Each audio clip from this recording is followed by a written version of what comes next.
राजा दर्शन कियो ताहि।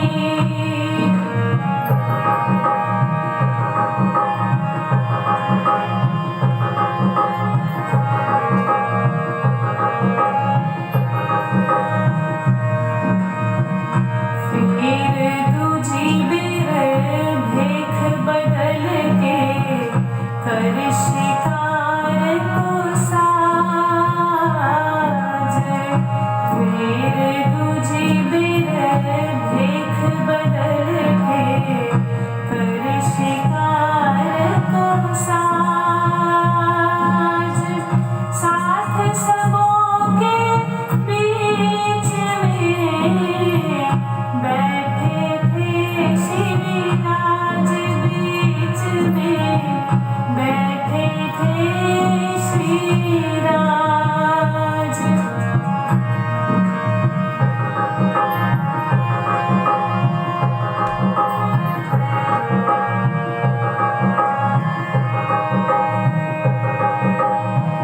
कहाँ जाए ठाणे भये तरह मूड की आए। कहाँ जाए ठाणे भये तरह मूड की आए। कही बाबा जो राम राम बाबा बैठो एक आए। रे बाबा बैठो एक आए।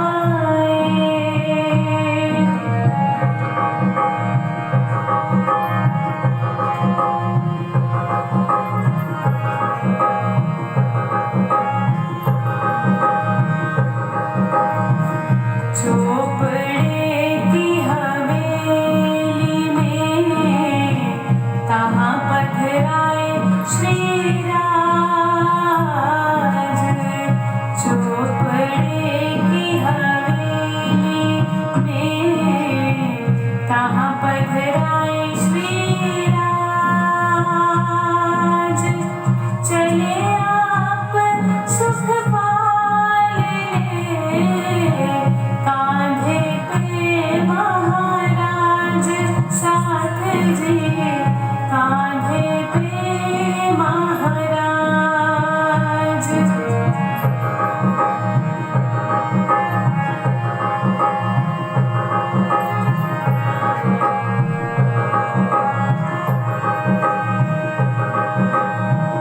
साथ समस्त के बीच में युगल धनी बैठाए। साथ समस्त के बीच में युगल धनी बैठाए। कहीं तुम साक्षात अक्षरातीत हो हम चिन्हा तुम्हें बनाए। हम चिन्हा तुम्हें बनाए।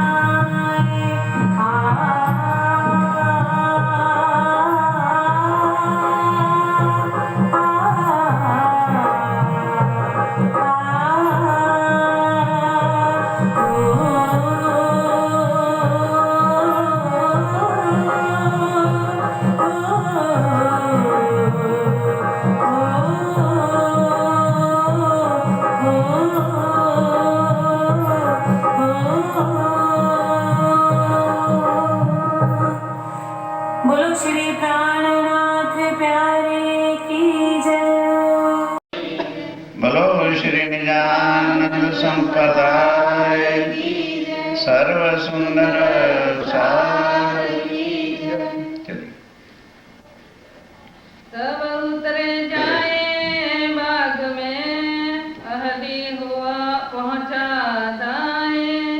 सो तो गया रामनगर पहुँच अपने पहुँचाए। पाँच अपने पहुँचाए। तीन ने रोके बाग में तब आई पहुँचे देव करण।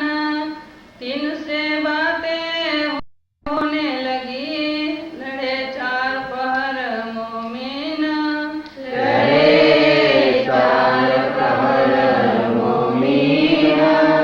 फरमाइए सुन।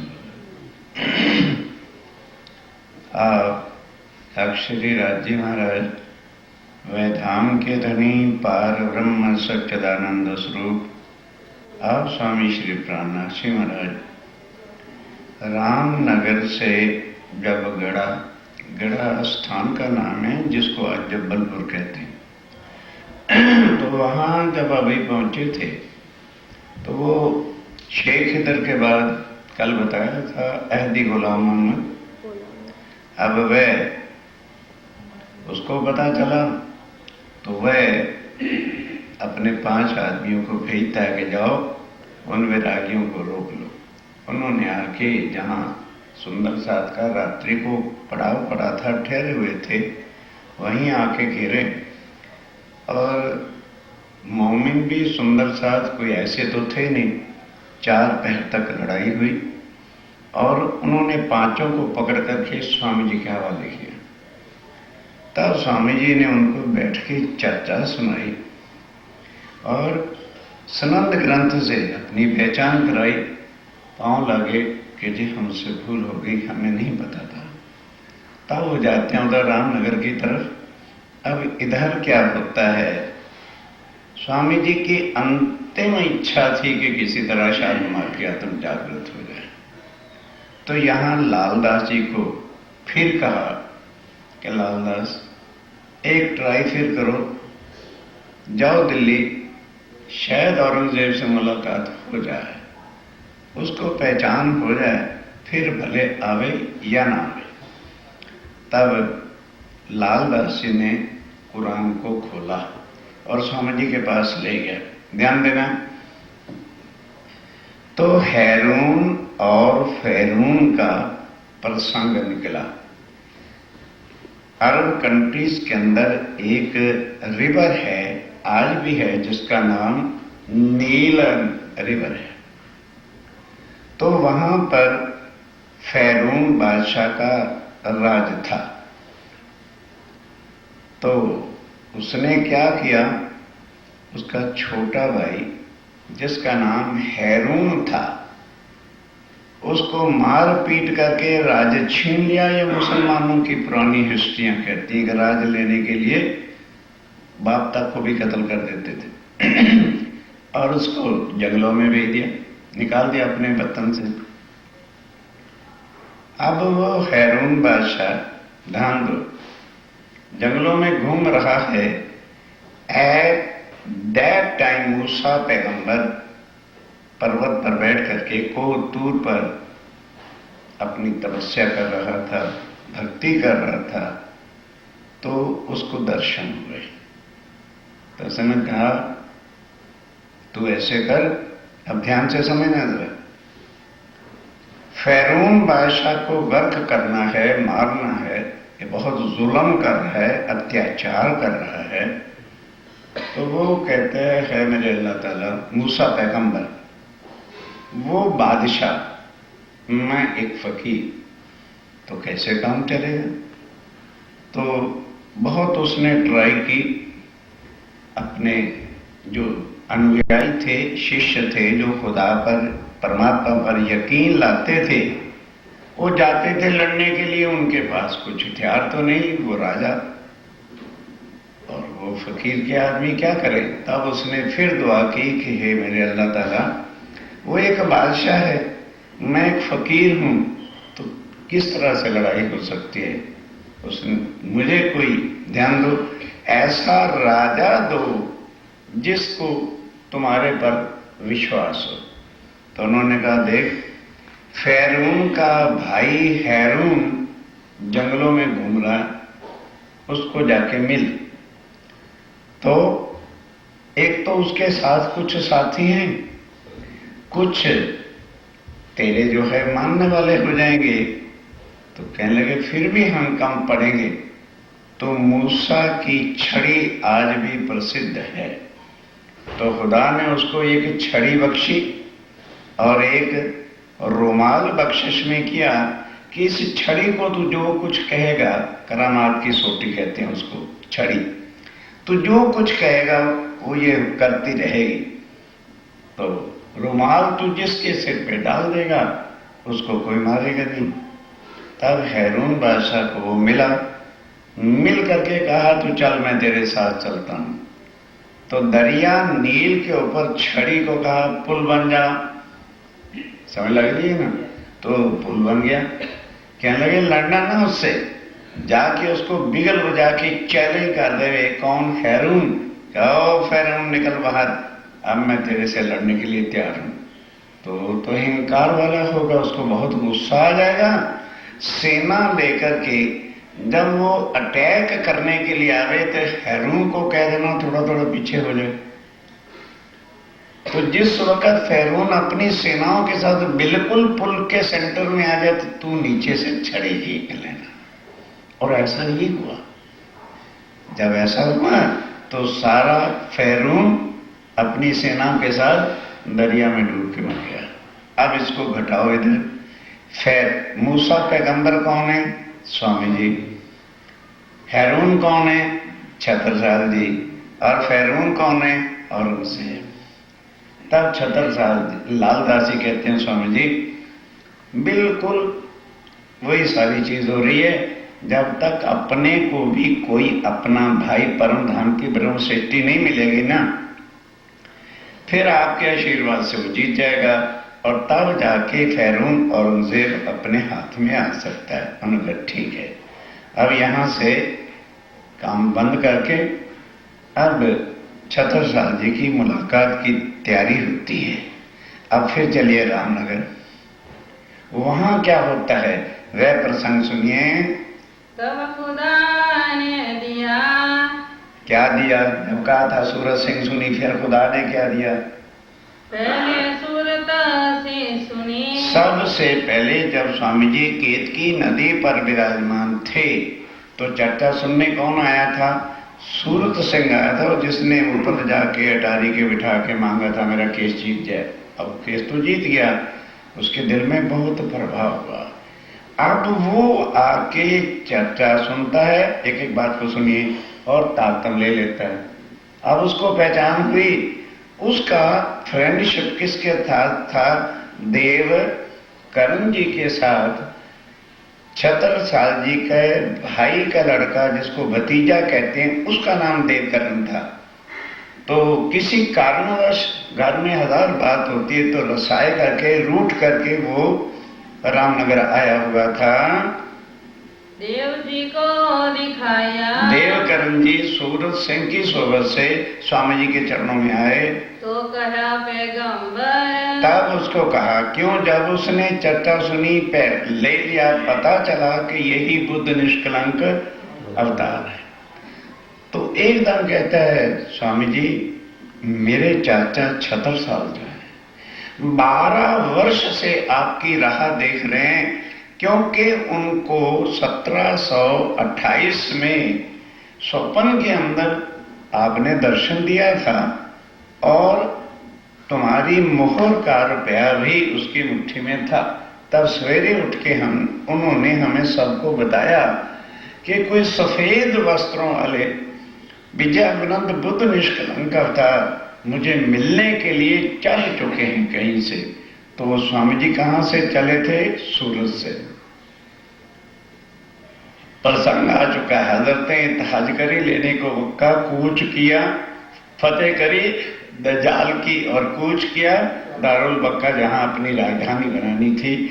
तो मैंने अपनी आंखों से देखा है, ये देवकरण स्वामी जी से रामनगर में टॉक करता है कि अब मैं जाता हूं, जा करके उस जो है अपने चाचा को बताता हूं।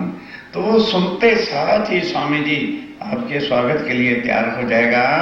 श्री साहेब जी को बुलावने। और अब वो गया, ध्यान देना, जाके मऊ में, मऊ सानिया, जिस समय हम पन्ना जी झांसी से जाएं तो बिफोर छतरपुर से पहला 15 मिनट उस गांव का नाम आज भी मऊ सानिया है।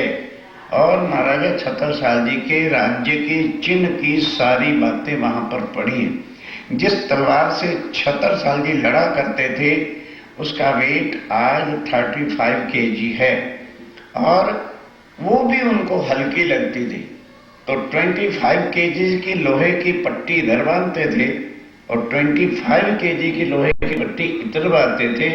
जो झाबा पहनते थे, I have seen with my own eyes, वो झाबा ही 5 फुट का था। इट मीन्स कम से कम छत्रसाल जी का कद जो है 7.5-8 फुट से कम नहीं होगा। तो वो सारे निशान सब कुछ पड़े हैं और वो वहां राज करते थे। अब उसने आकर के ये बताया कि वे चाचा संभाल के बुलाना, क्योंकि आगे आगे स्वामी जी हैं तो पीछे पीछे औरंगजेब की दूत या सेनाएं चल रही हैं। दोनों का क्या हुआ चल रहे तो मैं को किसी से कम हूं। बस वो तैयार हो गया बुलाने के लिए। जाओ देव जी तुम, जाओ देवकरण तुम जाओ और ये मेरे से पत्र ले जाओ, स्वामी जी को बुलाने की सारी व्यवस्था करो। लाल उत्तम को ले जाओ। अब उधर से लालदास जी को जब हुक्म हुआ था कि तुम जाओ छत्रसाल जी को समझाओ, लालदास जी और उत्तम दास जी ने आके भविष्य की सारी बातें ग्रंथों से, गीता से, उत्तम पुरुष की पहचान और भागवत से और भविष्य पुराण से बताया कि भाई ये देखो कलयुग में इस समय पूर्ण परमात्मा ही बुद्ध निष्कलंक अवतार के रूप में संसार में प्रकट होंगे। विश्वास आ गया। ये है अंकुर की पहचान होती है। जब इतनी चर्चा सुनी फिर संकोच किस बात का? कोई गैम्बलिंग खेलने जाना है कि ड्रिंकिंग करने जाना है जिसके लिए शर्म है? एक चीज की पहले कई सुंदर साथ होते हैं। बचपन में माता पिता के कहने से तारतन तो ले लिया, पता ही नहीं तारतन क्या है, पता ही नहीं राज्य कहते किसको है, पता ही नहीं कि महाराज जी ने कान में क्या कर दिया, तो उस तारतम का फायदा क्या? उसको काउंट मत करो कि हमें तारतम मिल चुका है। अब समझ आई, सारी बीतक सुनी, समझी हम कौन हैं, हमारे धनी कौन हैं, परम धाम कहाँ है, क्या चीज है। उसके बाद राज्य के सामने बैठ के तारतम लो, फिर वाणी पढ़ना, देखना खुद ब खुद समझ आनी शुरू होती है कि नहीं होती। तो अब छत्रसाल जी जब पूरा समझ गए तो देवकरण को कहा, देवकरण लालदास जी और उत्तम दास आए तो थे मुझे समझाने, मैं स्वीकार करता हूं। अब तुम इनको लेके स्वामी जी के पास जाओ और उनको बुला के ले आओ, मैं उनके स्वागत की सब तैयारी करता हूं। कहाँ से विदा होकर के आए अगर ये पहुंचे। ध्यान दो, स्वामी जी उधर से जबलपुर गढ़े से चल के कहाँ आ गए? अगरिये। अब ये लोग वहां जाके मुलाकात करते हैं, जाए मिलते राज। लालदास जी स्वामी जी को ले जाते हैं कि बस स्वामी जी आपकी अपार कृपा से छत्रसाल जी बुलाने के लिए तैयार हो गए हैं, अब आप कृपा करके जो है वहां चलिए। तो स्वामी जी कहते हैं यहाँ से अगरिये से पन्ना जी बिल्कुल नजदीक है, पहले अपन वहां चलते हैं। तो स्वामी जी सब सुंदर साथ को लेकर कहाँ आ गए? पन्ना जी। उस समय कोई मकान पन्ना में नहीं होता था। जंगल में गौड़ लोग, जो जंगली लोग होते हैं, फक्त वही रहते थे। जो सुंदर साथ पन्ना जी गए हैं, नदी देखी होगी, नदी के ऊपर पुल बाद में बना और आम कैरीने के जो पेड़ होते थे, इसलिए उसका नाम क्या था? अमराई घाट, आमनो घाट। तो उस जगह पर आके डेरा लगाया, तो डेरा किया अमराई में, आकर के वहां डेरा किया और झंडे की चितलियां। बस ये है चीज पन्ना जी का जो महत्व है। देखते साथ ही सामने वो टेकरी थी, क्या लगे बस लाल बस, कहीं झंडा नहीं लगाया। ये वो टेकरी है जहाँ शंकर भगवान जी उमा को लेकर के आए थे। शिव शंकर कह गए उमा से ऐसा कर ली। क्या हुआ था? ध्यान के साथ सुनिए। वो प्रसंग क्या है कि सतयुग के अंदर शिवजी महाराज जब भविष्य की सारी बात बता रहे थे तो उसमें आया कि 28वें कलयुग में पूर्ण ब्रह्म आएगा। तो उमा कहती है प्रभु, ओ आएगा था तब तो आएगा, कहां पर आएगा? भारतवर्ष में आएगा। तो भारतवर्ष तो इतना बड़ा देश है। कहने लगे ना, मध्य प्रदेश के किनारे पर आखिर में कोना में छिल्ला जिला में जो है किलकला नदी के किनारे के ऊपर आए। कहने लगे मुझे तो अभी लेके चलो। ध्यान दो, सतयुग का प्रसंग बता रहा हूं, शास्त्रों में है। शंकर भगवान जी लेके आ गए। जहां आज वो झंडा महारानी जी के मंदिर जाते हैं ना, तो रास्ते में है, वहां पर शंकर भगवान ने अपना सुखपाल या जो भी जिसमें विमान में चलते हैं उतारा। झाड़ था, झाड़। उस समय को मंदिर या चिन्ह थोड़े थे, तो झाड़ की परिक्रमा लगा के पगे लगा झाड़ के। उमा कहते हैं प्रभु वाकई भोले हो। अरे कोई मंदिर नहीं, कोई मूर्ति नहीं, कोई भगवान का स्थान नहीं, तो मत्था टेक रहे हो। कहने लगे तुझे इस धरती का पता क्या है? स्वर्ग भी इतना पूज्य नहीं है जितनी ये धरती है। इस जगह पर पूर्ण ब्रह्म उतरेंगे और अपने हाथ से अपनी ध्वजा लगाएंगे। ये इतनी पवित्र जो है धरती है। कहा है मैं तुम्हें बताया, पद्मावती केन शब्द मध्य पृष्ठे विराजिता इंद्रावती नाम सहदेवी भविष्यंति करो युगे। इतना यह पवित्र स्थान होगा, सारे देश का वो भ्रमण करेंगे, झंडा कहीं नहीं लगाएंगे। देवचंद जी ने नौतनपुरी में कोई झंडा नहीं लगाया। स्वामी जी चले सूरत में, कोई झंडा नहीं लगाया। स्वामी जी अरब भी गए, सब जगह गए, दिल्ली भी गए, उदयपुर गए, मंदसौर गए, औरंगाबाद गए, कहीं भी झंडा। जैसे ही पन्ना जी पहुंचे तो ठौर झंडे की चित लिया कि बस यही हमारा झंडा लगेगा और यही सब आत्माओं को जगा जगा के इकट्ठा करेंगे। इनमें सिरदार अक्षरातीत। आप ध्यान के साथ के प्राणनाथ कौन है? हमारे बड़े बड़े महानुभाव कहते हैं प्राणनाथ के गुरु जी देवचंद जी, जिनको आज दिन तक शहूर नहीं आया कि प्राणनाथ कहते किस। और फिर क्या लिखते हैं, देवचंद्र और प्राणनाथ कृष्ण के फॉलोअर थे, उन्हीं की पूजा करते थे। कुछ लिखें, वाणी किसी की लिखी हुई नहीं, ये खुद प्राणनाथ जी की अपनी वाणी। कहते हैं कि जितने भी लोग थे सुंदर साथ थे, उनमें सरदार कौन था? अक्षरातीत पूर्ण ब्रह्म, इसको कहते हैं प्राणनाथ। फिर यदि वो लोग वाणी पढ़ें तो मन का शन से मिट जाए। एक प्रकरण आता है जिसमें स्वामी जी स्वयं कहते हैं किरंतन में, रेहू नाही, रेहू नाही।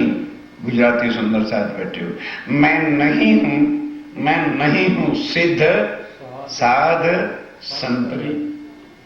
कि भाई ना मैं कोई रिद्धि सिद्धि वाला बाबा हूं, ना मैं कोई साधु महात्मा हूं। मैं कौन हूं? मैं अपरस से नहीं मिलूंगा, मैं जप से नहीं मिलूंगा, मैं तप से नहीं मिलूंगा, मैं माला से नहीं मिलूंगा, मैं भक्ति से नहीं मिलूंगा। फिर भी हम माला पे माला गट के चले जा रहे हैं। क्यों? वाणी पढ़नी नहीं। पता कैसे चले प्राणनाथ जी कौन है?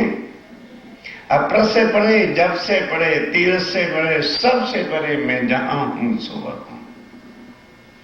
पढ़ो निरंतर। प्रॉब्लम तो ये है और चीजों के लिए समय है, एक वाणी पढ़ने के लिए नहीं। सारे लोग सुंदर साथ बनते रहो, कुछ मिलने वाला नहीं। 100 साल गिनाओ साथ में धनी अनुभव सोवे, लाख आचार कर लो, लाख गुरु बना लो, कुछ होने वाले नहीं है। आपकी आत्म जागृति नहीं होगी। इस वितक से पहचान है हम कौन है। प्राणनाथ कहते किसको है और वाणी क्या क्या लिखा है? सर 3 में सरदार अक्षरा, खुद राज्यमराज अपनी आत्मा के सरदार हैं। देख अपना ठोर सुख पाए, देख अपना ठोर, कि बस भाई ये अपना ठिकाना है, बड़ा सुख हुआ। डेरा करत जब पन्ना में वहां अमराई घाट पर डेरा करने लगे, वो गौड़ लोग जो थे वन में, उन्होंने कहते भागो रे भागो, कोई संतों की टोली आई है अगर ये पानी पी लेंगे नदी का तो इनकी तो मृत्यु हो जाएगी। अपने को भाग के चलें और साधुओं को बिठाया कि वो साधु बाबा इनका पानी नहीं पीना। सबने आए दर्शन करें। सब गौड़ लोगों ने आकर के जब दर्शन किया तो दिल में भाव आया, भाई अच्छे लोग हैं। कहे सुनो सब साधु। तब हाथ उठा करके जंगली बाबा में बोले, जंगली भाषा में, ओ बाबा जो हो, अरे भाई साधु सुनो, क्या बात आगे सुनो। या नदी को जल ना पीजिए। इस नदी का जल ना पीना। क्यों? इसके अंदर जहर आता है। तो नदी तो कोई भारत में है नहीं ऐसी जिसमें जहर आता हो, पर आगे चल के इस किलकला नदी के किनारे पर झाड़ ऐसे विष वाले थे जहर भरे कि पानी जब रगड़ के उसके साथ चलता था तो पानी भी जहर वाला हो जाता था। जाके पिए जाए प्राण व्याध। अगर तुम पी लोगे तो तुम्हारी मृत्यु हो जाएगी। तब सब साथ ने मिलके। अब सब साथ ने, लालदास जी ने सोचा कि स्वामी जी ने कह दिया हमारा ठिकाना ही यही है और हमने झंडा यहाँ लगाना है तो ऐसे कैसे चलेगा। तो लोटा लिया, लोटा लेके स्वामी जी के जमना पगना अंगूठा धो करके और सुंदर साथ को कहा तैयार हो जाओ, बस जल का छिटा दिया, बोलो श्री प्राणनाथ। फिर ये नहीं थे सुंदर साथ, अच्छा पहले ये घुसे देखते हैं मरता के नहीं। साहब ने एक बार लगाया देकर और एक अच्छे कूद गए नदी के अंदर। इतना यकीन था ये जहर क्या है। श्री जी के चरणों ने 14 लोग के विष को उतारना है तो ये नदी क्या है। भेजी खबर महाराज को। बस उस दिन से उसका विष हटा और फिर बाद में झाड़ वाड़ भी उखड़वा दिए। अब यहाँ से छतरसाल जी को लिख करके स्वामी जी ने भेजा कि भाई छतरसाल तुमने हमको बुलाया है, हम यहाँ पन्ना जी पहुँच गए हैं, तुम हमें मिलने के लिए यहीं आ जाओ। आप पहुँचे आए हम यहाँ आ गए हैं। जी महाराज ने। तब उधर क्या, वो सारी रिपोर्ट शेख इधर की और उनके औरंगजेब के पास पहुंच गई। तो औरंगजेब को जब पता चला नहीं तो काम गड़बड़ है, तो आज भी इंडिया की हिस्ट्री पढ़ के देखो, 80,000 की सेना लेकर अफगान खान रामनगर के उसी रास्ते से छतरसाल जी की राजधानी को आके चारों तरफ से घेर लेता है। क्यों? औरंगजेब ने कह दिया जो छतरसाल को पकड़ के ले आएगा उसको मैं आधा राज ही दे दूंगा। तो अफगान खान ने इस चीज का बीड़ा उठाया कि मैं जाता हूं और पकड़ करके लाऊंगा। अब आज भी यदि वहां जाओ तो एक बहुत ऊंचा स्तूप है, उसके अंदर शीशे लगे हुए हैं। आजकल तो भाई रडार हैं, बडार हैं, 36 चीजें। उस समय उस शीशे से ही पता चल जाता था कि कितनी दूर कौन और कितनी सेना आ रही है। तो उसके उन सेनापतियों ने बताया महाराज छतरसाल जी लगभग चारों तरफ से संख्या ले तो 80,000 की सेना आ रही है। अब स्वामी जी को छतरसाल जी चिट्ठी लिखते हैं, हे मेरे प्राणनाथ, मैं अवश्य पन्ना आ जाता, पर इस समय मेरी राजधानी को अफगान खान ने बहुत बड़ी सेना लेकर के घेर लिया है। कृपा करो इस युद्ध से पहले आप यहीं पधारो, कम से कम मैं आपके दर्शन तो कर लूं। बस ये पत्र पन्ना पहुंचा, स्वामी जी तैयार हो गए। तो वहां पर माताएं बहनें और जो वृद्ध बच्चे सुंदर साथ थे उनको वहीं छोड़ दिया अमराई घाट में। उनकी व्यवस्था कर दी सब भोजन वगैरह की। छड़े 50-60 सुंदर साथ को लेके स्वामी जी वहां से फिर पग यात्रा करते हैं। 85 किलोमीटर है, चल के फिर वहां पर पहुंच गए। तो कार्य सब सिद्ध हो। छतरसाल जी कहते हैं यदि तभी मेरी मनोकामना पूर्ण होगी, हम पावे सुख नीत और अखंड सुख जो परम धाम का है, तभी मैं आपके चरणों में बैठ के चर्चा सुन के ले सकूंगा। तब चले आप पन्ने से। तब आप पन्ना जी से चले, मऊ पहुँचे जाए। मऊ सानिया आके पहुंच गए। श्री बाई जी सात स्वरूप दे। जितने श्री बाईराज और साथ स्वरूप दे, स्वरूप देव कहते हैं बहनों माताओं को, उनको वहीं छोड़ दिया। छोड़ चले सब आहे। छोड़ दिया कि भी हम छतरसाल जी से मुलाकात करके जल्दी वापस आ जाएंगे। मऊ में तिदुनी दरवाजे। अब ध्यान देना, जैसे गेट होते हैं ना दिल्ली में, जो सुंदर सा जानते हैं, अजमेरी गेट, ये गेट, वो गेट, इसी तरह मऊ के एक बड़े गेट का नाम क्या था? तेदुन्नी दरवाजा। वहां सामने कुइया भी थी, आज भी है। वहां जाके उसके किनारे के ऊपर जो है अपने कपड़े बिछा लिए और बैठ गए, डेरा किया वहीं। वहां जाके अपना डेरा लगाया। राजा वेश बदल के। अब महाराज छतर साल जी तो पहले ही इंतजार में थे, देखा कि साधुओं की मंडली आ गई है। राजा बड़े चुस्त होते थे, क्या लगे वे नहीं, ऐसे एकदम नहीं जाना चाहिए, हो सकता है कोई औरंगजेब के दूत ना हो और मुझे पकड़ ना लें। तो अपना भेष बदल करके, राजा के रूप में नहीं, भेष बदल करके वहां जाता है। दर्शन कियो ताहि। आगे दर्शन किया, पहचान लिया कि लगते तो वही हैं। फिर दूजी बेर वेश बदल के। फिर घर चले गए। फिर जाके क्या किया, जैसे ये बल्दिया लोग होते हैं ना, गाय भैंसों को बैल को छुड़वाने ले जंगल में ले जाने वाले, हाँ, तो उस वैसा ही रूप धारण किया और आगे आगे 10-12 गैया ले लें तो उनको हाँकते हाँकते चलाते चलाते, और जहां भाई जो कुछ कहता है पहले उसको जवाब दो। उसके बाद फिर क्यों है, जब छतर साल जी ने कहा बाबा जो एक गंवार विलेजेस के जो है उस रूप से कि ये मेरी और खान ना करें। अब ये प्रसंग बड़ा आनंद में सुनने वाला। तब स्वामी जी ने कहा, ओ बाबा जो राम राम, आओ आगे आके बैठो। बाबा बैठो इता। आकर के आगे बैठो। आए बैठे बिछोने पर। ध्यान से। तब जैसे अननोन पर्सन होता है ना, आके बिल्कुल छिले किनारे के ऊपर जो आके बैठ गए, बहुत किनारे दूर। बहुत किनारे दूर। भाई उस वक्त माइक पाइक तो होते नहीं थे। तब स्वामी जी ने क्या कहा, कहीं बाबा और आगे आओ। अभी बाबा ही कह के पुकार रहे हैं, कहे बाबा वहां से उठो और आगे आके मेरे सामने बैठो। बैठो इत हजूर। मेरे सामने आकर के बैठो। कहाँ से उठ आगे गए। फिर भी ध्यान के साथ, जैसे हमें कई सुंदर सा ज्यादा हो जाते हैं ना, तो अपन कहते हैं थोड़ा थोड़ा आगे खसको, ध्यान देना जरा। वहीं से हाथ दिखा दिया और वहीं उठ के बैठ गए कि आगे हो गए। तो छतर साल जी भी इसी तरह से थोड़ा सा खसक के वहीं का वहीं बैठ गए। तो भी बुलाए आगे। कहने लगे भाई बाबा खड़े हो जाओ और यहाँ आके आगे बैठो मेरे पास। कहीं अब तो परे तुम फंद में। स्वामी जी क्या कहते हैं और छतर साल जी क्या जवाब देते? कहने लगे कहाँ जाओगे छतर साल, तू जो डर डर के आगे आ रहा है, अब तो पड़े तुम फंद में, अब यहाँ से उठ के नहीं जा सकते। अब कहाँ जाओ भागे। कहाँ भाग करके जाओगे? तब कहीं महाराज ने। महाराज 76 साल के बाद, चलो बाबा चलो, तुम्हारे जैसे रोज 56 आते हैं। 76 साल के ऊपर फंदा डालने वाला 14 तबक में अभी पैदा नहीं हुआ।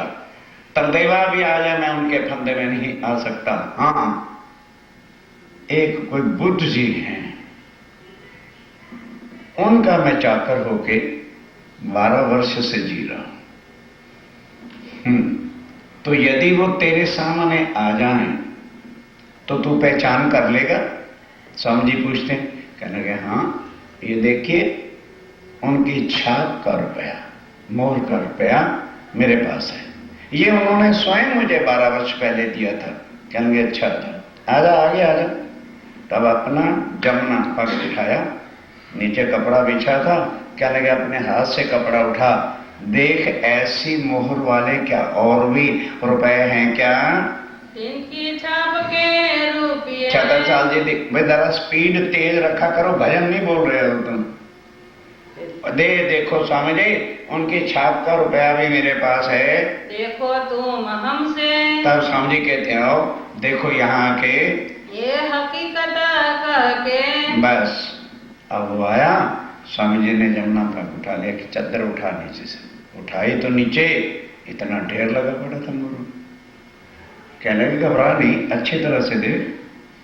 और फिर वो जो छाप मैंने दी थी ना, 12 साल पहले का मेरी मोहर थी।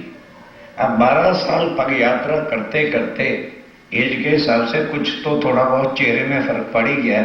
खूब माइन्यूटली जब देख लिया ये वही है, शर्म के भरे पीछे भागे कि हाय गए, मैं किस रूप से आया हूं। अब गया घर जाके महलों में राजपूतों की रानियां कभी कपड़ा उघाड़ करके किसी के सामने चलती नहीं, मुझसे कपड़ा नहीं हटाती। आज भी जो सुंदर सा रतनपुरी जाते हैं वो देखते हैं कि गांव की बहुएं जो हैं कभी खुले मुंह नहीं आए, उनकी रीति है। इस वास्ते जाके रानियों को क्या कह दिया, जाओ जिसने भी दर्शन करना जाके करो। कौन आया है, अक्षरातीत है। अब सुनिए, सो सब ही कीजियो, जाओ जाके जिसने दर्शन करना कर लो। आया परवरदिगार, आया परवरदिगार, पार ब्रह्म जो है वो आए हैं। रानी देव कुंवर थी मऊ में, देवकुरनी सबसे, महाराजा छत्रसाल जी की 3 पत्नियां थी, जो सबसे बड़ी थी उनका नाम देवकुरनी था। उन्होंने कहा राजा साहब रुक जाइए, आप भोले वाले हो सकता है कोई राजदूत हो उनका, औरंगजेब का, पहले मैं देख के आती हूँ। तो वो भी भेष बदल के फिर आई, फिर अपने ग्रुप लेके ग्रुप को आके दर्शन कर गई। कहते बिल्कुल ठीक है, अब आप चलो।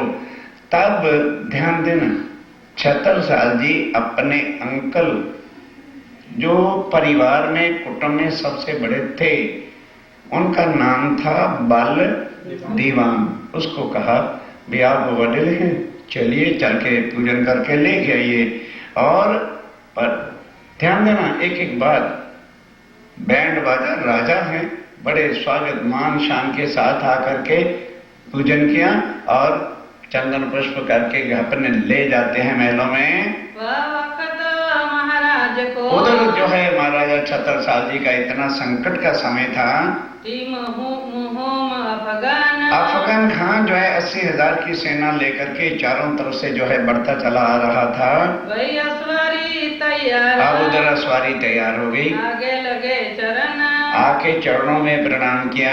श्री राज रुमाल लेके, अब स्वामी जी ने क्या किया, रुमाल लेकर के सिर पे रख दिया छत्रसाल के, सिर पर धरा महाराज, सिर पे धरा महाराज धरा। अब वो जब घर ले गए, ध्यान देना, जाके अभी सिंहासन पे बिठाया था तो उधर अफगान खान की सेना ने युद्ध का बिगल बजा दिया। जब बिगल बजाया तो जितने भी राजपूत सिपाही, केवल 500 सिपाही छत्रसाल जी के पास होते थे। क्यों, उनकी पेड़ी कहां से लाए, पत्थर ही पत्थर का इलाका सुंदरसा जी, आज भी जाइए पन्ना जी और उस जगह पर है। थोड़ा बहुत आता था, राज में खाने पीने का चलता था, बस जैसे बिगल बजी सब सिपा सलार फटाफट, राजपूत पीछे नहीं हटते, मर जाते हैं भले, और अपने हथियार लेकर के आ गए। अब छत्रसाल जी अंदर गए, अपना रणयुद्ध के वास्ते लोहे की कैप, लोहे के सब पोशाक जिसको कहते हैं, और अपनी तलवार वो पट्टी बांध के ऐसा भेष लेके स्वामी जी के चरणों में प्रणाम करते। ध्यान दो क्या कहा, बस स्वामी जी यही मेरा पहला और यही मेरा आखिरी प्रणाम होगा, शायद आज मैं जिंदा लौट के ना हूं, क्योंकि अफगान खान की सेना 80,000 है और मेरे केवल 500 सिपाही हैं, तो मैं क्या मुकाबला कर पाऊंगा। स्वामी जी कहते हैं अच्छा जरा तलवार निकालो, किस तलवार से लड़ा करते हो। महाराज छत्रसाल जी ने तलवार निकाली, चरणों में रख दी। अब ध्यान से, स्वामी जी ने उस तलवार को पकड़ा, एक बार इधर नजर कर दी, फिर आया, दूसरी बार कर दी, और सिर पे अपना ओढ़ा हुआ रुमाल छत्रसाल जी को ओढ़ा। कहने लगे छत्रसाल जाओ, आज सेना को आगे नहीं करना। युद्ध में क्या होता है, जो खुद सिपा सलार होते हैं, कैप्टन होते हैं, सेना को आगे करके खुद पीछे रहते हैं। कहने लगे ना, आज तुम आगे चलना, बाएं हाथ में ध्वजा रखना और दाएं हाथ की तलवार से अब इस तलवार से किसी का शीश नहीं काटना, क्योंकि किसकी नजर आ गई है, जो मेहरबान है। कहते हैं खून नहीं करना इसके बाद कभी भी। तो कहने लगे स्वामी जी फिर लड़ूंगा कैसे। कहने चिंता क्यों करते हो, सूर्य निकला हुआ है, जाके खड़ा हो जाना। मुसलमान आएंगे तो ये तलवार इधर करोगे तो तो इसकी चमक स्टील की होती है ना, इसकी चमक उस पर पड़ेगी।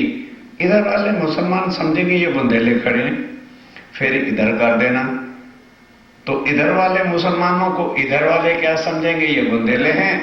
देखते रहना, वो आपस में ही कट के शाम तक मर जाएंगे। और ऐसा ही हुआ। हिस्ट्री पढ़ी। छत्रसाल जी सेना को लेके गए, क्या लगे देखो भाई तुम्हारे पीछे रहो, लड़ना नहीं है। तो सिपाही क्या कहते हैं, क्या लगे जी हाँ आज लड़ने की जरूरत है क्या, पहली बार में ही हम कट मरेंगे क्योंकि हम तो 500 हैं और वो 80,000 हैं। क्या लगे नहीं, किसी ने भी तलवार म्यान से बाहर नहीं निकाली, आ जाओ। अब छत्रसाल जी जैसे स्वामी जी की आज्ञा हुई थी उसी तरह से करते रहे। हिस्ट्री उठाइए, शाम तक आधे से ज्यादा सेना कट गई। उसके बाद अफगन खान जो हाथी पे चढ़ा हुआ था, किसी ने समझा ये छत्रसाल है, भाला मारा, उसका दायां बाजू कट गया और वो नीचे गिर गया।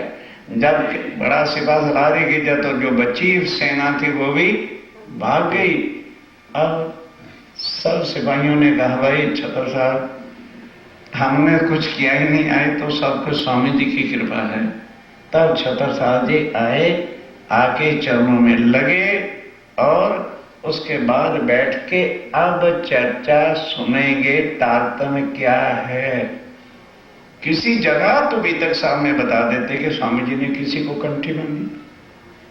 अब स्वामी जी इसको बैठ के क्षर अक्षर अक्षरातीत और परम धाम की जब सारी बातें समझाई कि भाई ये तारतम्य मंत्र नहीं है, ये तो जो भूला हुआ संबंध अपने राज्य महाराज के साथ है वो समझ के पालन बांधना होता है। अब जब ये सब हो जाता है फिर क्या होता है सुनिए। जब उससे फतेह करके जब वापस महलों में आए श्री महाराज महाराजा छत्रसाल जी वापस आए, सब लोगों ने कहा, तब सब जो सेनापति थे उन्होंने क्या कहा, बिन सिराज न होए का तो राज्य महाराज की कृपा के बिना भाई कुछ नहीं हो सकता था।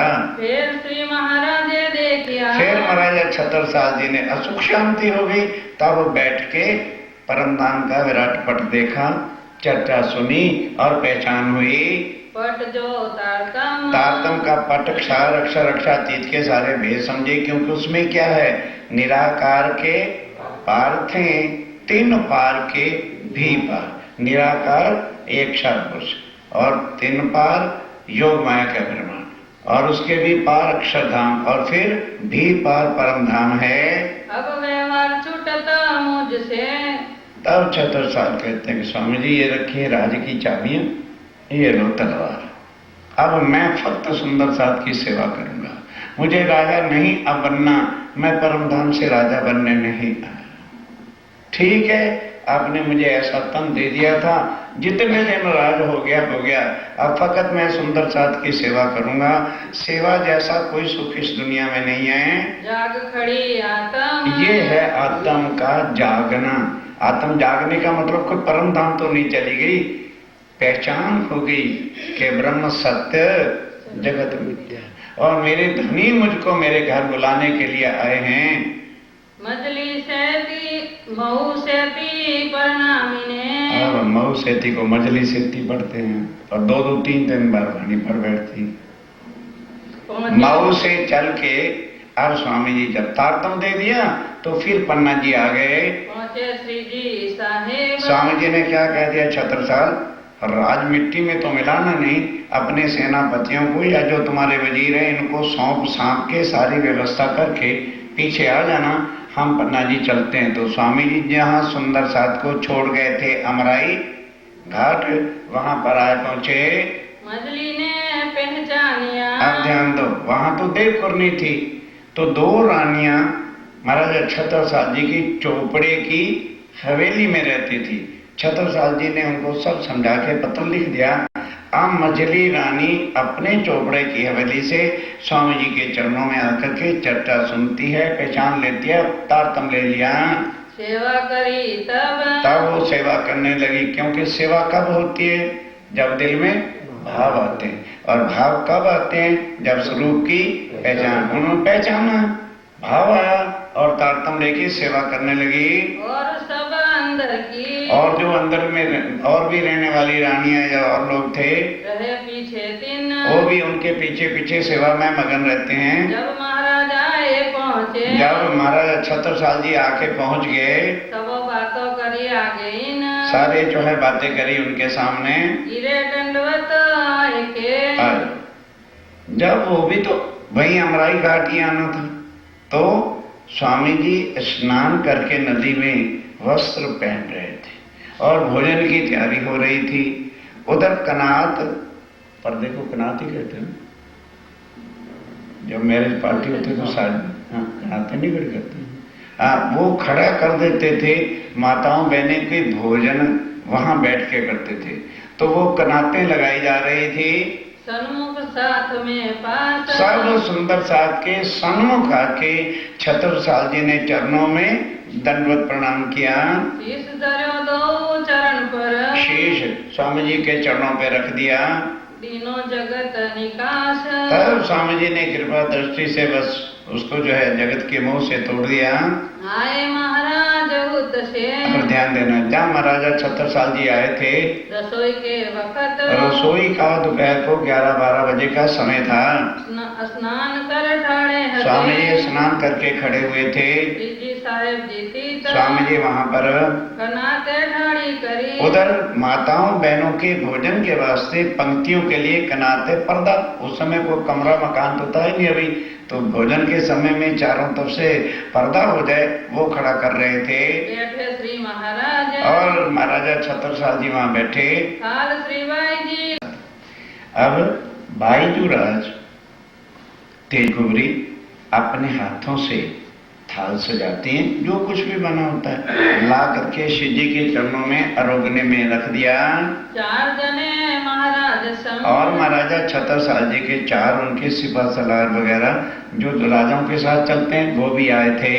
लिया इत प्रसाद अब ध्यान देना, राजपूत लोग अव्वल तो निगुरुए ही मर जाएंगे, वो उम्र में गुरु धारण करते नहीं, क्योंकि राजपूत मर सकता है पर किसी के सामने झुक नहीं सकता।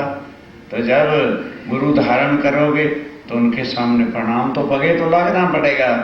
अब वो तो हो गया, मामूली बात थी। अब यहाँ स्वामी जी के चरणों में बैठा है।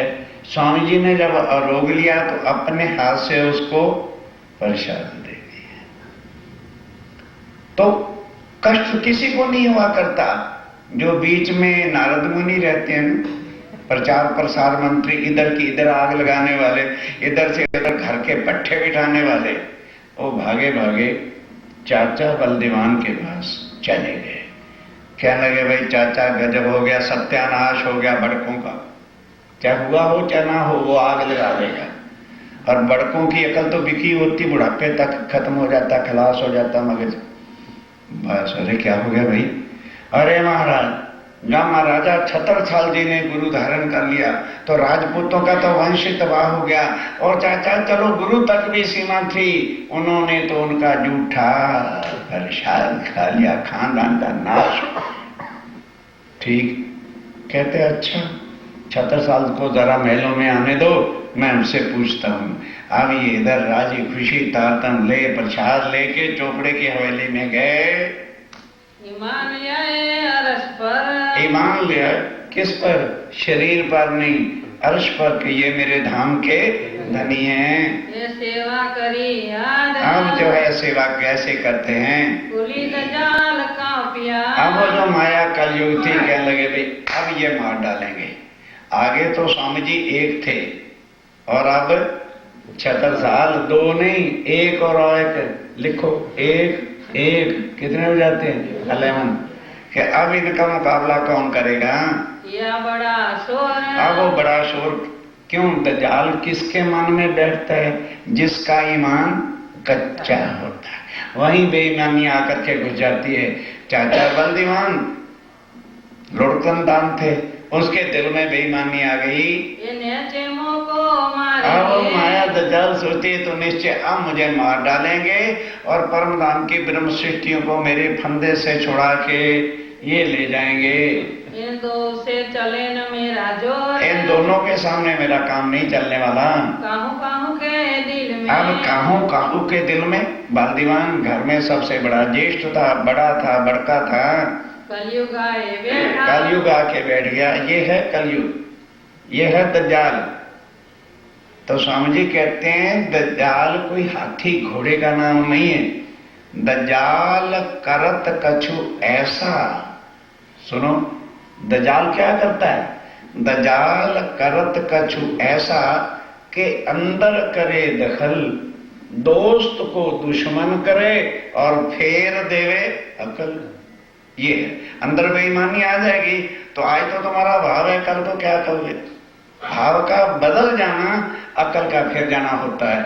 अब वो बलदीवान घर में बड़े थे, माया ने, बेईमानी ने सोचा ये सब का वो करेगा, इसके दिल में बैठ जाऊं। बदफैली दिल में करी, दिल में बदफैली करी। जो था सेना में जेठा, जो था सेना में जेठा, परिवार में सबसे बड़े बलदीवान थे। दगाव ने महाराज को, जब महाराजा छतरसाल अभी पहुंचे थे चौपड़े के वेले में, तो चाचा बलदीवान, अब जान तो बड़कों को जब गुस्सा आ जाए फिर नहीं सोचते, बहुत कहा कि छतरसाल मुझे पता होता तो जब चंपत राय गया था मैं तभी से तुझे मार देता, तूने हमारे खानदान का सत्यानाश कर दिया, हमारी नाक काट दी है। और जो कुछ बोला बोलते रहे, क्योंकि छतरसाल जी के पिता चंपत राय जब छोटी उम्र में थे तो मर गए थे। मारा किसने था? उनकी माता जी ने। बड़ा सुनने वाला दर्द भरा प्रसंग है। छतरसाल जी की माता का नाम सरंगा था। एक बार उनके पिता चंपत राय थोड़ी सी सेना के साथ युद्ध लड़ रहे थे मुगलों की सेना के साथ, तो छतरसाल जी को सरंगा ने पीठ पर बांधा हुआ था और वो भी तलवार लेके खड़ी रहती थी अपने पति के साथ। तो जब देखा चंपत राय ने कि आज मेरा बचना बहुत कठिन है, तो सरंगा से कहने लगे अपनी पत्नी से, सरंगा तू पतिव्रता है ना, मेरा आखिरी काम कर दे कि ये मेरा देह इन दुष्टों की तलवार से ना कटे।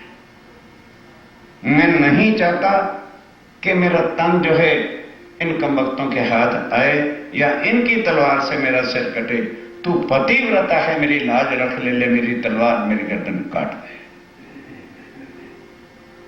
ये थे राजपूतानियों। और क्या करना? छतरसाल जी को पीठे बांधा, छोटी सी नदी है, कूद के पार चला जाना और बलदीवान अपने आप पाल लेगा।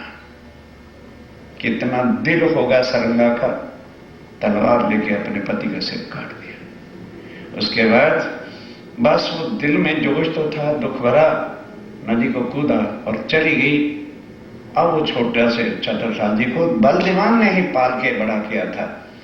अब वो सारे कुछ कहता है कि हे छतरसाल, अगर मुझे पता होता तो मेरे वंश की नाक काट देनी है तो फिर मैं तुझे पालता भी ना। अरे ठीक है, तूने गुरु बनाया था तो भी ठीक था, तूने जूठा क्यों खाया? अब वो प्रसाद का अर्थ ही नहीं जानते थे, तो वो क्या बताए, ना भय राज तरफ दल गिरा। ध्यान देना, महाराज छतरसाल जी का ईमान विश्वास गिराने के लिए उसने बड़ा कुछ जो है उद्यम घर में मचाया।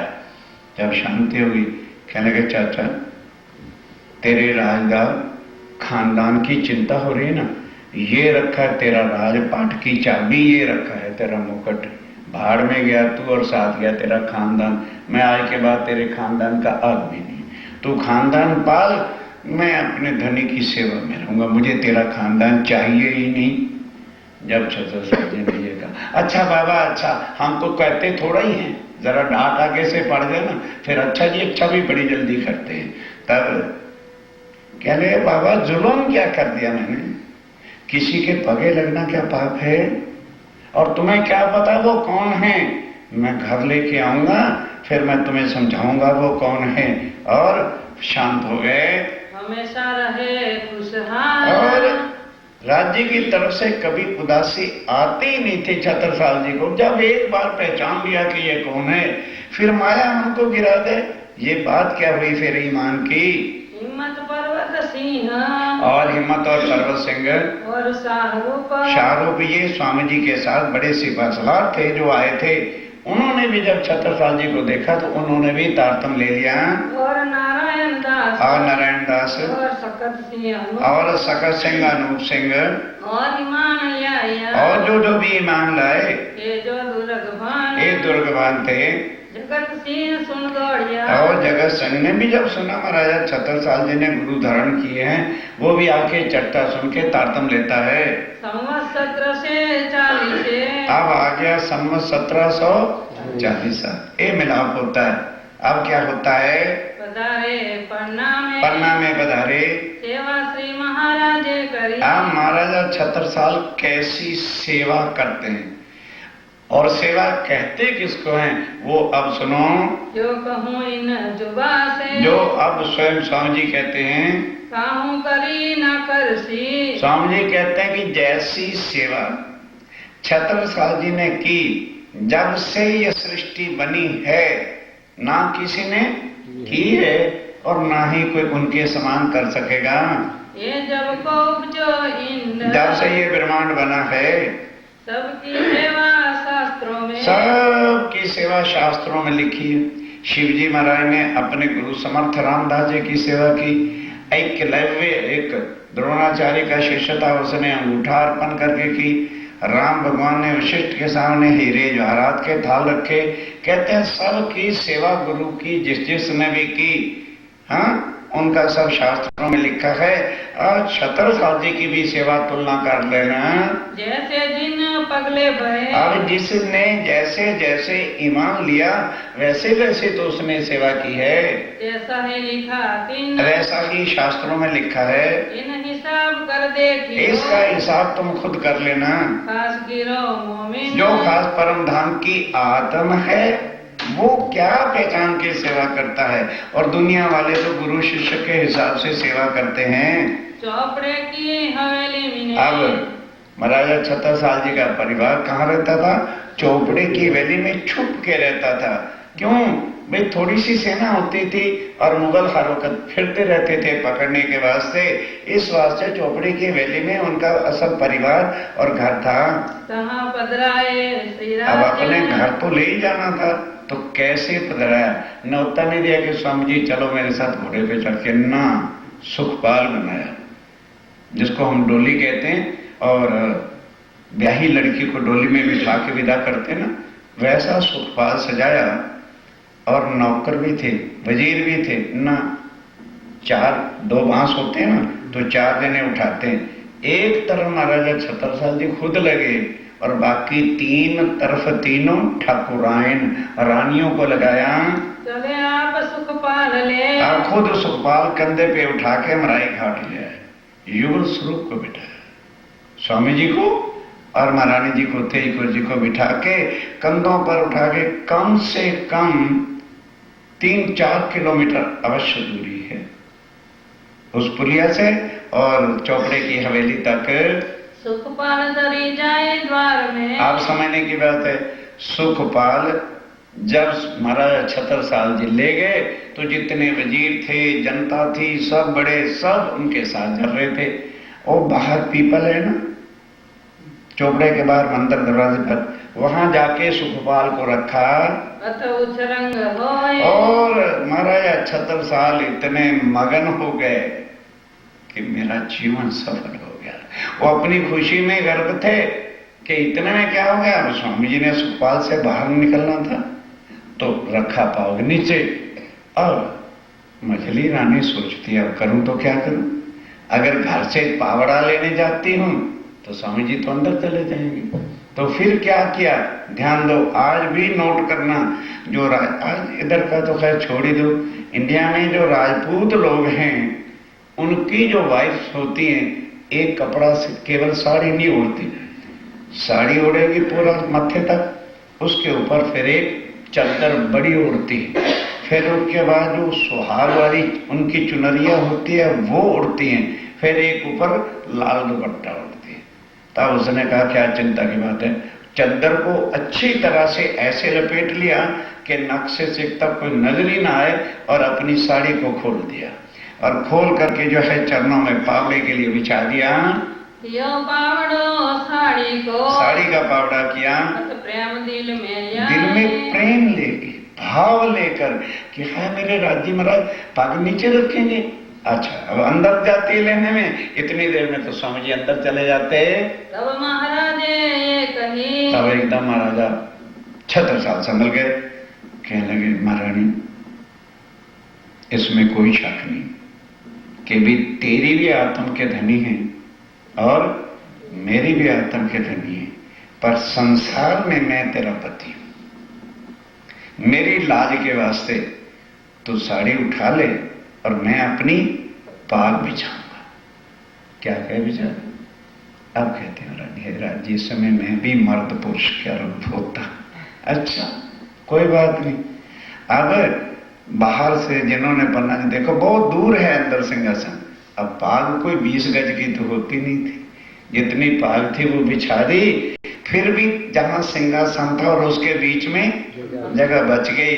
तब स्वामी जी क्या छत्रसाल, उसका मुख देख कितना उदास है, जिन हाथों से साड़ी उठाई थी ना बिछा। तब महारानी कहती हो मेरे धनी मेरा विवाह पूरा कर दिया। तब अब सिंहासन पे बैठे ही थे तो बस बलदीवान तो जल के राख हो गया। सत्यानाश कर दिया इस लड़के ने, अरे बहू की साड़ी बिछा दी, ये बिल्कुल मर जाना चाहिए था। और सारे जितने राजपूत थे बस साड़ी बिछा दी। क्या कर दिया छत्रसाल जी ने, चलो गुरु तक तो हद थी, बहुओं की साड़ियां बिछने लगी, राजपूतों के थे मान सत्कार इज्जत लूट गया। अब आगे चौकी रखी है चंदन पुष्प करने के लिए, आरती उतारनी। छत्रसाल सोचते हैं ऐसे सुट गड़बड़ में आरती क्या उतरेगी। क्या लगा मेरे साथियों, मेरे परिवार वालों, वडिलों, मुरब्बियों, कृपया अपना स्थान ग्रहण करो। तो मैं तुम्हें बताता हूं मेरे घर कौन आया है, फिर मुझे बता देना कि साड़ी का बिछाना उचित था या कि गलत था।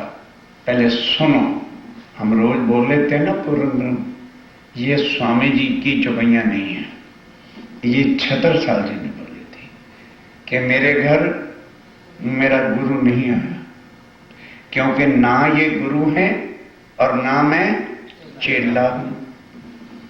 सारे सुंदर साथ बढ़ के बोलते हैं, फिर गुरु जी ने गादी क्या पढ़ते रहे वो आज दिन तक, क्या उनकी आत्म जागृत हुई? ये छत्रसाल जी सब जनता को समझा रहे हैं, मेरे घर मेरा गुरु नहीं है। Don't think like so. ना तो ये मेरे गुरु हैं और ना ही मैं इनका चेला, ना ही ये मेरे भगवान हैं और ना ही मैं इनका भक्त हूं।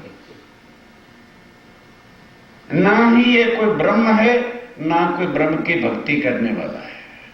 ये पूर्ण ब्रह्म है, ब्रह्म से। अब बोलते भी चलना, अर्थ समझ लेना, फिर बोलो हमें किसकी सेवा और पूजा करनी चाहिए। पूर्ण ब्रह्म, ब्रह्म से न्यारे। और ये दुनिया का आशीर्वाद देके धन संपत्ति देने वाले नहीं हैं, आनंद अखंड, अखंड अनंत जो परम धाम का आत्मा का है, ये वो देने वाले हैं। और इन्हीं को खोज करने के लिए ब्रह्मा, विष्णु, महेश, शेष और नारायण ढूंढते। शिव आता नहीं इसको, शिव सनकादिक आदि छह इंच, इन्हीं के दर्शनों के लिए शंकर भगवान शिव सनकादिक, ब्रह्मा जी के चारों मानसिक पुत्र, शिव सनकादिक आदि, जब से सृष्टि बनी तभी तक इनके दर्शनों के लिए तड़पते रहते हैं। अगम जान के निगम कहावे और खोज खोज पछी। ब्रह्मा, विष्णु, महेश सब खोज खोज के थक गए, माला करके थक गए, किसी को भी ये प्राप्त नहीं हुए। फिर तुम कहोगे हो छत्रसाल, जब ब्रह्मा को जो वस्तु, विष्णु को, नारायण को और शिव को नहीं मिली, तो वो तो तपस्या कर कर कैलाश पर्वत पर माला फेर फेर के थक गए, सुमरन कर कर के थक गए। तुमने तो कभी इनका सुमरन किया ही नहीं। कहते भाई इसलिए नहीं किया, और ये खुद मेरे चल के फिर कह रहे हैं, मैं तो जानता ही नहीं था, मैंने तो कोई इनविटेशन नहीं भेजा। क्यों आए हैं? ज्ञान के मूल धनी दुल्हा लेने जाता है पत्नी को कि पत्नी बारात लेके जाती है? बोलो तो सही। अरे जौन लेके दुल्हा जाता है कि दुल्हन जाती है? कहते हैं उनकी दुल्हन यहां पड़ी थी, उनको पता था ये जौन लेके आए साथ। समझे? अकेले नहीं आए। बोलो, सोचो और समझो। ज्ञान के मूल धनी मूल अंगना, परम धाम की मेरी आत्मा उनकी अंगना है, वो मेरे धाम के धनी। ज्ञान के मूल धनी अंगना अपनी सो घर आए। अकेले नहीं आए, जौन में दुल्हा के साथ अनवर भी होता है। ठीक है? श्री ठकुरानी जी सखियां ने सोदावारा लई लई संग बताए। और ये करते क्या है? लोक लाज को तो जड़ से उखाड़ के खूंटी पे धरते हैं, वो हमसे धरी नहीं जाती। इसलिए स्वामी जी के स्वरूप की पहचान होनी। बढ़ को मर गए, बढ़ के हमने भी साथ जिंदा लेके मरेंगे। इसी में संसार बह गया सुंदर साथ जी। त्रैगुण फांस के फंद पड़े थे, सो फंदा। क्या है वो त्रैगुण फांस के? बड़कोनी लोक लाज, मर्यादा, अष्टमी ने व्रत, सोमवार ने व्रत, कोई व्रत नहीं, जप नहीं, तप नहीं, जब धाम के धनी। बोलते हो रोज, ये उसका अर्थ होता है। जब राज्य में रहते वाणी पर जो है तुम्हें विश्वास नहीं और देखा देखी चले जा रहे हो तो जाओ। दुनिया आद अनाद की चली जात अंधेर, निर्गुण सर्वगुण होके फंसे यही आवागमन के चक्कर में। ये चीज भाई दुनिया से न्यारी है। डोंट थिंक के गुरु चेले वाला यहां संबंध है। हंस हंस के राज्य के चरणों में बैठ के ताड़पन दो।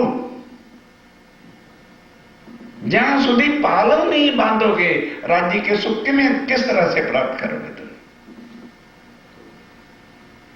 त्रैगुण फांस के फंद। क्या है त्रैगुण फांस का? हमारा बाप दादा ने तो गादी थी, ये त्रैगुण के फांस। अरे भाई बाप दादा हैं, कई बार समझाया, माता पिता हैं, देखे हैं कि आत्मा का भी कोई मां बाप होता है, देखे हैं। आदर करना हमारा फर्ज है, सेवा करना हमारा फर्ज है, सेवा करो, कोई कष्ट ना उनको आने दो, ये हमारा कर्तव्य है। Do your duty by body. आत्मा का वो धनी। रस्ते में अर्चन आए, उनको आप बैठ जाओ, अपमान मत करो हमारे से, हम तुम्हारे पुत्र हैं, सेवा करेंगे, डोंट इंटरफियर। हम आपको नहीं इंटरफेयर करते, अब हमें नहीं इंटरफेयर कर। ये हमारी आत्म का संबंध है। चाचा बलदेवान को जो है समझा रहे हैं और साथियों से पूछ रहे हैं, बोलो क्या पूछना चाहते हो? मैं आपको आज उत्तर दूंगा, क्योंकि छत्रसाल जी भागवत के और ग्रंथों के भी जानने वाले थे और स्वामी जी ने समझा ही दिया था। त्रैगुण फांस के फंद पड़े थे, सो फंदा निरवा। वारी वारी जाऊं अपने पिया। फिर कहते अब बोलो, इनको मैं सिंहासन पे पधराऊं कि ना पधराऊं? सिंहासन आसन बैठा छत्रसाल। तब सब चुप, कोई नहीं बोला। फिर चाचा बलदेवान भी नहीं चला। कहते भाई तू कर जो करना है। अब आए, आरती नहीं करनी है। अंगना ने पति पर अंगना वारी करनी, आरती निछावर देना है। हम तो आरती होती है, बहुत किया तो एक नहीं तो 5 ढाकर खत्म। अब आओ, छत्रसाल जी ने आरती शुरू की और क्या रखते हैं आगे? ध्यान से समझने के प्रसंग, सुनने का नहीं है ये समझने की चीजें जो हमको कोई समझाता नहीं। गुरु नहीं समझाएंगे ये चीजें, क्योंकि अगर हम राज्य का पूजन सिखा देंगे तो फिर हमारा कौन करेगा? मुसीबत तो इस बात की है संसार के अंदर। अब छत्रसाल जी क्या करते हैं? आए और टीका चंदन जैसे हम पूजन करते हैं, बद्दू तैयार हता अपना आपा सब दियो। कान खोल के सुनो। तीनों रानियों को पकड़ा, खजाने की चाबी ली, शीश चरणों पे धर दिया। हे धामधनी, जब से मैं खेल में आई हूं, मेरा जो है, जो मेरे तन से लगा है, मेरी इज्जत का है, वो ये मेरी पत्नियां हैं। आज से ये आपकी सेवा में रहेंगी और कुल खजाने की ये चाबी है और मेरा शीश। हम तो खाली कहते हैं तन मन जीव निछावर कीनो तो निछावर $1 करेंगे। उनका ये शीश आपके चरणों पर है, चाहो तो अब उठने का हुक्म दो, नहीं तो ये मेरा शीश उठेगा नहीं। और दियो सब साज सामान की चाबियां आगे धर दी। आरती निछावर करके, ये आरती का निछावर रखा चरणों में। कही धन धन दिन है कि आज, बस धनी आए संसार में मुझे प्राणनाथ की पहचान हो गई, मेरा जीवन सफल हो गया। तो मैं अब अपने धनी से क्या चुरा के बाकी रखूं? यही मेरा मैं, मेरी पत्नी और ये खजाने की चाबी चरणों पर है। यही टीका यही पावड़ो, यही चंदन पुष्प है, यही चरणों में पावड़ा है। मेरा शीश आपके चरणों में पावड़ा बिछाता हूं यही निछावर आए, और यही मेरे पास निछावर है। मैं खुद ही अहंकार का, सो आपके चरणों में अर्पण है। श्री प्राणनाथ के चरण पर, श्री प्राणनाथ के चरण पर छत्ता मैं आपकी अंगना है मेरे प्राणनाथ, वारी वारी जाती हूँ। श्री भाई जी को जोड़े राज के, अब ध्यान के साथ, आज दिन तक सब सुंदर साथ केवल स्वामी जी की आरती उतारते थे। अब उनका पूजन करके आरती नहीं जलाई। 70 साल कहते हैं मेरे प्राणनाथ, महारानी जी को अपने साथ बैठाइए, उनके बिना मैं आरती नहीं उतारूंगा। स्वामी कहते क्यों जिद में आए हो, उतारो आरती, सुंदर साथ यही करते रहे। तो स्वामी 70 साल के उत्तर देते हैं, कहने लगे स्वामी जी हो सकता है शायद सुंदर साथ ने आपके स्वरूप की पहचान नहीं की, तुम परम धाम में मूल मिलावे में बोलो अकेले बैठे हो या के युगल स्वरूप बैठे हो, श्यामा जी तुम्हारे साथ हैं कि नहीं? अब स्वामी जी क्या उत्तर दें? कहते फिर यही नहीं, मैं आपको शास्त्रों का प्रमाण देता हूं, युगल स्वरूपम वेमुलमचलम द्वंद्वातीतम सदृशम, कि वो पार ब्रह्म इस ब्रह्मांड से पड़े, त्रैगुण से है और युगल स्वरूप विराजमान। जहां સુધી आप तेजपुरी को संग नहीं बिठाओगे तब तक मैं आरती करूंगा। अब जब ये बात हुई तो स्वामी जी क्या कहें? तब उन्होंने बाईजूराज को बिठाया, उनका चंदन पुष्प किया। अब आरती उतारते हैं और क्या बातचीत अभी होती है कहनी में ना आवही, जो बात कहने में आ ही नहीं सकती है। लगो जुगल सोने, लगो युगल सुनो। जब बाईजूराज बैठ गया, हे मेरे श्यामा महारानी, हे मेरे राज्य महाराज, युगल सोने स्वरूप एक, कहने को दो हैं, राज्य और श्यामा जी यहां नजर आते हैं कि दो हैं ना, वो चिदघन स्वरूप है और वो आनंद है, तभी तो चिदघन सच्चिदानंद कहोगे, एक ही स्वरूप है। सात समस्त के बीच में, सब सुंदर साथ के बीच में जुगल धनी बिठाए, युगल धनी सिंहासन के ऊपर बिठाया। पहली आरती उन्होंने की आज दिन तक, इसलिए वहां लालदास जी और सबका सिर नीचे हो गया कि धिक्कार है हमारी अकल, हमने आज दिन तक कुछ नहीं किया। बस ये बात थी जो छत्रसाल जी को स्वामी जी ने कहा कि तुम मामलों के सरताज। क्यों? पैसा नहीं, पहचान। जब हमने पहचाना ही नहीं राज्य महाराज को, संसार के तरीके से जो है व्यवहार किया, तो फिर क्या? कई सुंदर सा संकोच करते रहते, अरे भाई ठीक है, जब तक शुद्ध नहीं थी हो गया, जो कुछ भी कर दिया, अब शुद्ध आई है, उस भाव से आके राज्य के चरणों में बैठो। फिर वाणी पढ़ के देखना, जो आज दिल नहीं करता, समझ नहीं आती, जरा पढ़ के फिर देखना, जब भाव होगा कि आज मेरी आत्म का संबंध राज्य के चरणों में हो गया है, फिर कल के देखो कि क्या मिलता है। कही तुम साक्षात अक्षरातीत हो। छत्रसाल जी कह रहे, स्वामी जी इस तन में आ गए हो बरूपिया बन के, तो मैं अपने पति को नहीं पहचान सकती। मैं जानता हूं कि आप अक्षरातीत हो। हम चिन्ह तुम्हें बनाए। मैंने अच्छी तरह जान लिया है धनी, अब क्या की बातें करते हो।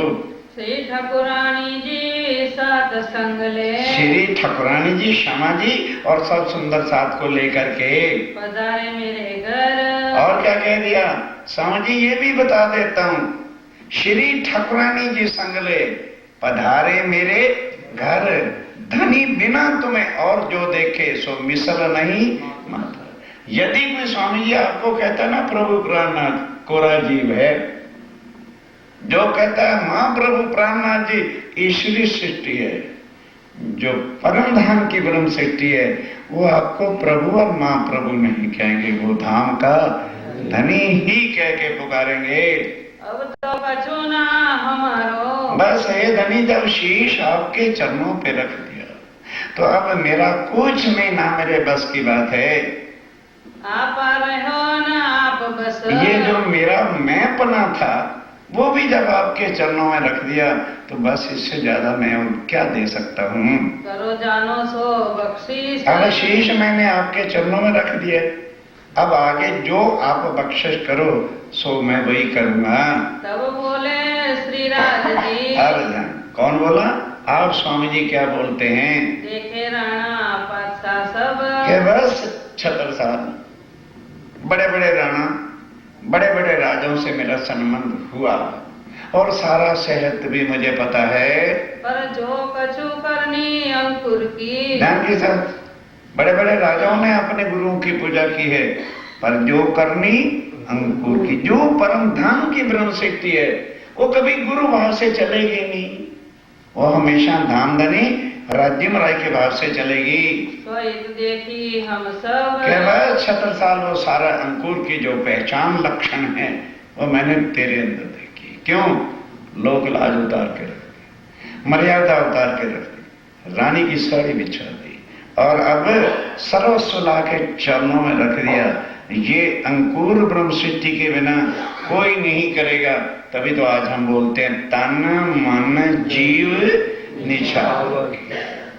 ये केवल परम धाम ब्रह्म सृष्टि के भाव होंगे, दूसरे भक्त जनों के कभी भी हो ही नहीं सकते।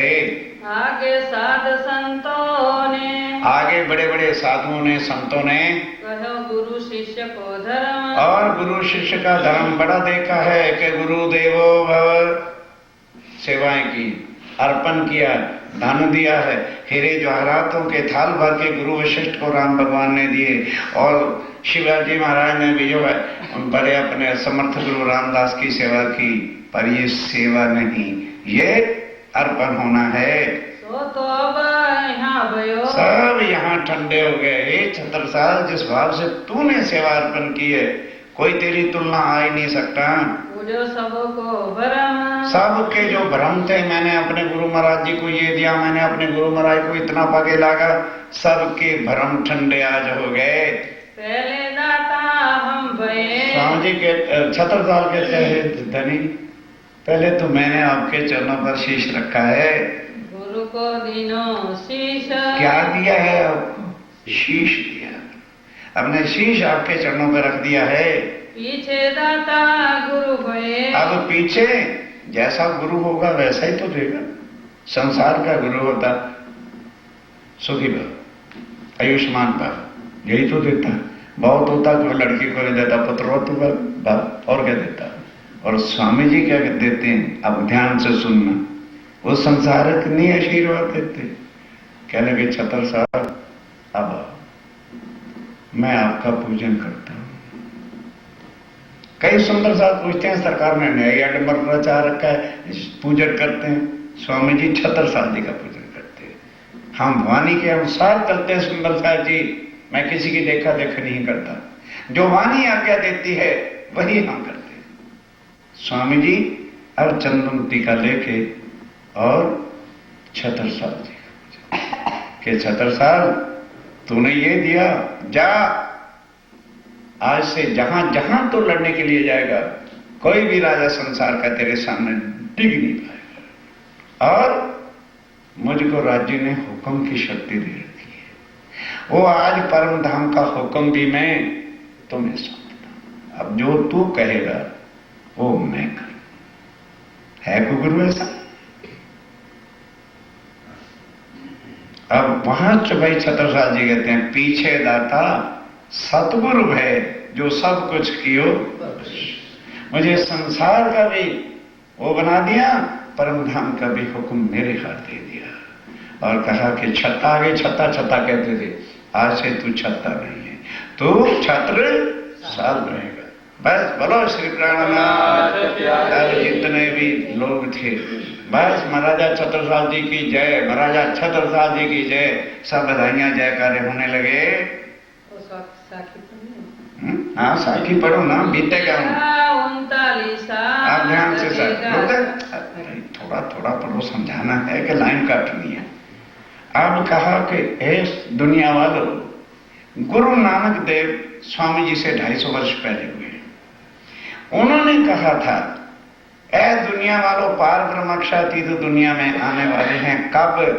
जब बीतेगा 39 अर्थात 1739 का साल बीतेगा और लगेगा 40 शुरू होगा, तब कोई होशी मर्द मर्द का चेला, पुरुष एक पार ब्रह्म है उसको मर्द कहा है, बाकी सब नारी माया के स्वरूप है, और उनकी कोई आत्म महान मर्द मर्द का चेला, उनका मिलाप होगा। अब गुरु नानक देव जी क्या कहते हैं? नानक साईं, ए नानक के प्रभु परमात्मा, साईं हमारे यहाँ पंजाबी में साईं परमात्मा को कहते हैं। नानक साईं, नानक के परमात्मा वेला भी खाई, मुझे भी उस समय मनुष्य तन का जन्म दोबारा दे देना, जब होशी सत्य सत्य की बेला, जब सच्चिदानंद पार ब्रह्म का ज्ञान दुनिया में जाहिर होगा, मैं भी उसके ज्ञान को सुन के भवसागर से पार हो जाऊं। ये साखी पढ़ी जा रही है, पढ़ो। बीतेगा 39, जब 39 बीतेगा लगेगा 40 लगेगा, तब कोई होशी मर्द मर्द का चेला, तब कोई ब्रह्म सृष्टि स्वामी जी के चरणों में आएगी। नानक गुरु दिखावे साईं, नानक गुरु दिखावे साईं, ऐ मेरे सच्चे पातशाह मुझे भी वो समय दिखाना, सच सच दी बेला, जब सत्य सत्य की बेला संसार में जाहिर होगी। विद्या विनंदन बुद्ध जी, कौन? विद्या विनंदन बुद्ध जी। ब्रह्म सृष्टि सिरताज, कौन है? ब्रह्म सृष्टि के सिरताज हैं। हाथ हुक्म छत्रसाल के, परम धाम का हुक्म भी छत्रसाल के हवाले कर दिया, दियो सो अपनो राज, और अपना राज परम धाम का भी मालिक बना दिया कि तेरे हाथ ही भाई जागनी होनी है। साकी कह के थाल ले, बस अब नहीं, बाकी कल भूखा लोग आए नहीं, रात बची गई। विद्या विनंदन बुद्ध जी, विद्या विनंदन बुद्ध जी, ब्रह्म सृष्टि सिरताज, ब्रह्म सृष्टि सिरताज, हाथ हुक्म छत्रसाल के, हाथ हुक्म छत्रसाल के, दियो सो अपनो राज, दियो सो अपनो राज, दियो सो अपनो राज। बोलो श्री प्राणनाथ प्यारी। सुंदर सा जी, कल का प्रसंग वेदों से, शास्त्रों से, कुरान से बड़े गजब का जितने हो आ ही रहे हो समय पर, फिर भी जो कभी 2-4-5 मिनट लेट हो जाते हैं ना, ये समय फिर नहीं मिलना, क्योंकि लिंक निकल जाने के बाद फिर बात को पकड़ना जरा करना होता है। मैं तो भाई प्रार्थना कर सकता हूँ, जहां आपने इतना कष्ट उठाया है, बहुत गई थोड़ी गई, थोड़ी बीती जाए। नाटक है नटनी सो ताल में रंग ना भरे, ये नाटक करने वाले होते हैं ना, अभी समय है 2 मिनट सुनाना है। वो नाटक करता था, पैसे लेता था। तो उसको पता चला कि राजा जो है वो नाटक तो देखता है, पैसे नहीं देता। कहता मैं ही जाता हूं इसके राज में। चले गए, जाके वजीर को मिले और सबको मिले। तो वजीर ने कहा भूखा मरेगा। राजा किसी को देता नहीं, तो जहां સુધી राजा नहीं देगा तो छोटे वजीर या बड़े लोग कैसे दे देंगे राजा के बिना। तो तू सारी रात मरता भी रह जाएगा, तुझे पैसा एक नहीं मिलना। कहने लगे भैया तो मेरी कारागरी है, मैं नाटक ही ऐसा रचूंगा, राजा भी देगा, लड़का भी देगा, लड़की भी देगी, सब देंगे। ठीक। अब ढिंडोरा सबको इंफॉर्मेशन दे दी गई। रात्रि को राजा भी सिंहासन पे आके बैठ गया, वजीर भी बैठ गया, लड़का भी बैठ गया, लड़की भी, और भी प्रजा के बड़े बड़े उमराव जितने थे आके बैठ गए। एक कोई साधु महात्मा था, 70 साल वो वन में तपस्या करता रहा, उसको भगवान के दर्शन नहीं हुए। उन्होंने सारा जीवन भी नष्ट कर दिया, चलो जो 4-5 साल बाकी जीना है अब गृहस्थियों में चलते रहते। तो वो भी वहां आया हुआ था, वो भी बैठ के नाटक देखने। अब नटनी उसकी वाइफ थी, वो नट था और उसकी वाइफ को नटनी कहते थे। वो ढोलक बजाती थी तो उसके ताल पर ही वो रस्सी बांध के रस्सी पर चलना, इधर करना उधर करना, वो सारा नाटक करता रहा।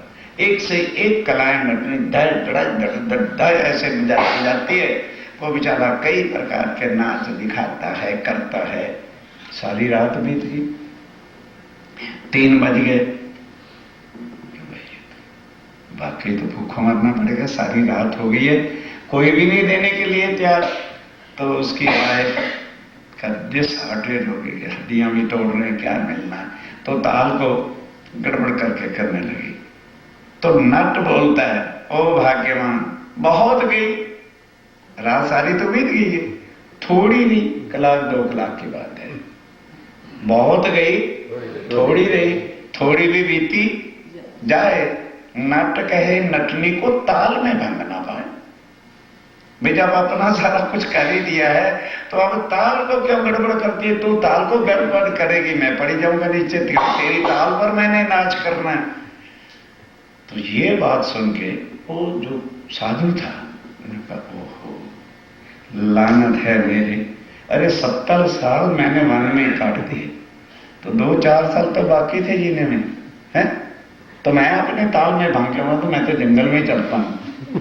तो उसने कहा इसने मुझे इतना बड़ा ज्ञान दिया है तो मैं इसको क्या दूं? और साधु महात्मा को काहे का डर था, उसने सोचा मेरे पास कम बली। कहा ले भाई तूने जो कही है ना बात कि थोड़ी बहुत गई थोड़ी रही, थोड़ी बीती जाए, मैं 70 साल से तपस्या कर रहा था, अब 5 साल 4 साल जीने कि नहीं जीना, मैं वहीं तपस्या करके मरूंगा, मैं अब उससे नहीं गिरता।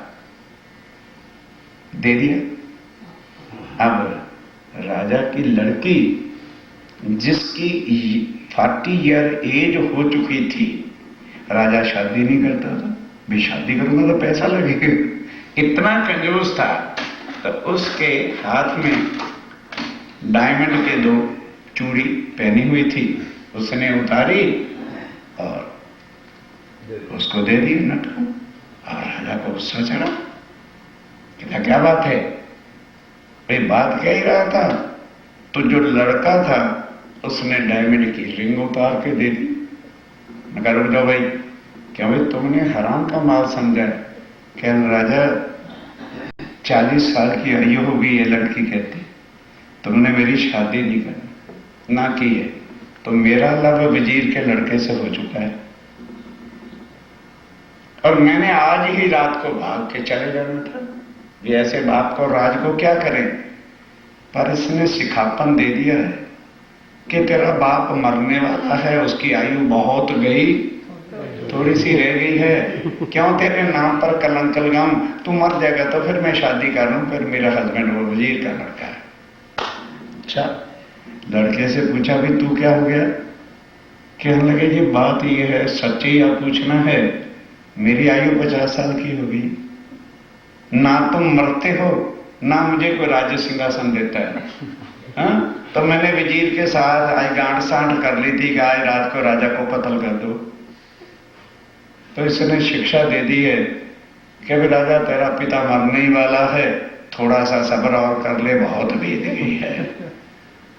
तो राजा ने कहा भी मेरे ही दिमाग खराब है, इधर आ नट, आधारा आज से तेरा है।